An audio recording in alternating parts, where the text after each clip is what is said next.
Okay, like most things, there's a right way and a wrong way to do it. Yeah. There are two things. Number one, you don't actually leave the euro. What happens is the government simply starts taxing and spending in a new currency, and let me call it new lira. So if the tax used to be 5,000 euro, it's now 5,000 lira. If somebody's salary used to be 40,000 euro, it's now 40,000 lira. So the government doesn't leave the euro, it just changes its tax policy, so it's taxing in new lira, and it changes its spending, so it's spending in new lira. Then the deed is done. Now you have an independent fiscal policy, you have independent monetary policy, and you have everything at hand to have a strong, prosperous economy going. There's one very important thing that I emphasize, and that is it's important not to convert people's bank deposits from euro to lira. If people want to have euro in the bank deposits, just leave them alone. Most of the other plans I've saw involved forced conversion of euro into lira, and I'm just like categorically against that. And so the easiest way to understand is let's assume half the people in Italy would like to keep their euro and the other half need lira because it's a new currency to run their business, their life, and pay all their expenses, put their kids through college, whatever. And so half the people want to keep the euro, the other half don't want euro anymore, they want the new lira. If you convert everybody to lira, now those people who wanted euro are very unhappy. So number one, you've got a lot of unhappy people. Number two, what they do is they've got this lira they don't want. So they go out and try to sell it to buy their euro back, which is what they actually want. And so what happens is the currency drops precipitously. I mean, it can drop 40, 50, 60% because all these people are selling their lira they don't want to try and buy euro, sell lira, buy euro. And the central bank doesn't know what to do, so they wind up raising interest rates, and imported prices go up by 50% or more, and people who are on fixed incomes are destitute in the streets. And the government doesn't know how to deal with it, and you wind up getting a collapse of the government. And we've seen this happen many different places of the world where they do a conversion, they force conversion of the currency, and the currency collapses and the government fails. Okay. Now, on the other hand, if you just leave everybody in euro, what happens?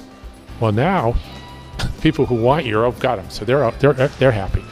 The people who have euro that want lira, they have to sell their euro to buy the new lira. Sell euro, buy the lira. Now you have a strong currency.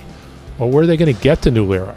Nobody has any. It's brand new. They're spending a little bit in lira, but not enough for people to sell all the euro. There'll be trillions of them to buy lira. So now the government can sell lira to these people who want it at a slight premium to the euro would be my recommendation. So maybe 1% premium. So now people can sell their euro, get the lira they want at a very small premium, and run their lives. And you have a strong, stable currency. It doesn't go down. It wants to go up, but the government sells it to keep it constant. And the government is getting all these euro from people who want lira, and it uses that to pay off its lira debt, to service its lira debt, and to get through this difficult transition period, which could be 6 months to a year, without a collapse in currency. And the government survives and everything runs well. So it's critically important, from my perspective, not to force anybody to convert anything from euro to lira.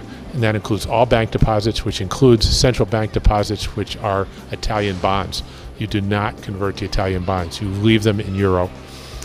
Otherwise, okay, so that's my proposal for how to exit. Now, the important thing is, I call it Plan B, but it's not Plan A. Okay, I don't see it as Plan A. Plan A is to what's needed in Italy and the rest of the European Union desperately is a higher budget deficit. So Plan A is to get the European Union to relax the limit from 3% to 8%, add 5%. Now you can do that either through lower taxes, you could just eliminate the value-added tax. That would turn the economy around immediately. Or you could increase public services. All the public services have been cut back. Those are political choices. It's one or the other. Or both. A little bit of both would work just fine. And then everything's fine in the European Union. nobody's going to complain when unemployment comes down to 5 or 6%, when GDP is growing at 3 or 4 or 5%, and the output gap is shrinking. There's all these problems, all the dissension, not all of it, but the majority of the dissension is going to go away. And then all the other problems become things that can be discussed and worked on over time. But the pressure is taken off if you do that. So that is my proposal for Plan A. Get the limit relaxed. Leave the European Union alone. Most young people in particular like it the way it is. You're citizens of Europe. You get to travel where you want. You can go to school where you want. You can work in different countries. It's an enormous, liberating freedom to be able to do that and not go back to the way it was. But if they refuse to do that, if they keep the limit at 3% and continue to destroy the civilization and take away your future, you have no choice, but to go to Plan B. Now, how do you get leverage for Plan A? How do you get the European Union to discuss it? You have to have a credible Plan B. Otherwise, nobody's going to take your phone call to even discuss Plan A. So the purpose of Plan B is to have a credible Plan B to go back to Lira, which will work. You can get back to full employment. You can go back to prosperity. But it gives you, more importantly, it gives you the leverage to accomplish Plan A.